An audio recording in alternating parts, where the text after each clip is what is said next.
বিশ্ব এই সংঘাতে প্রাণ হারায় শতাধিক মানুষ। সর্বশেষ দুই দেশ একে অপরের বিমান ঘাঁটি লক্ষ্য করে ক্ষেপণাস্ত্র হামলাও চালায়। টানা বেশ কয়েকদিনের হামলা, পাল্টা হামলা ও উত্তেজনার পর যুদ্ধবিরতিতে পৌঁছায় পারমাণবিক শক্তিধর এই দুদেশ। এরপর থেকেই সীমান্তে গোলাগুলি বন্ধ রয়েছে এবং উভয় পক্ষই উত্তেজনা প্রশমনে কূটনৈতিক ও সামরিক পর্যায়ে বিভিন্ন পদক্ষেপ নিচ্ছে। উভয় দেশের সামরিক কর্মকর্তারা নিয়মিত একে অপরের সঙ্গে যোগাযোগ রাখছেন এবং যুদ্ধবিরতির মেয়াদ বাড়াচ্ছেন।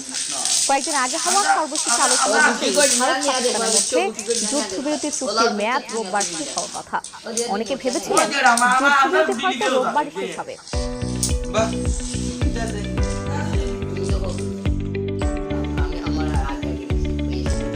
তবে ভারতীয় সেনাবাহিনী বলছে পাকিস্তানের সঙ্গে যুদ্ধবিরতি চলবে। একই সঙ্গে এই যুদ্ধবিরতিকে মেয়াদহীন বলেও জানিয়েছে তারা। ভারতীয় বার্তা সংস্থা পিটিআই এর বরাত দিয়ে রোববার এক প্রতিবেদন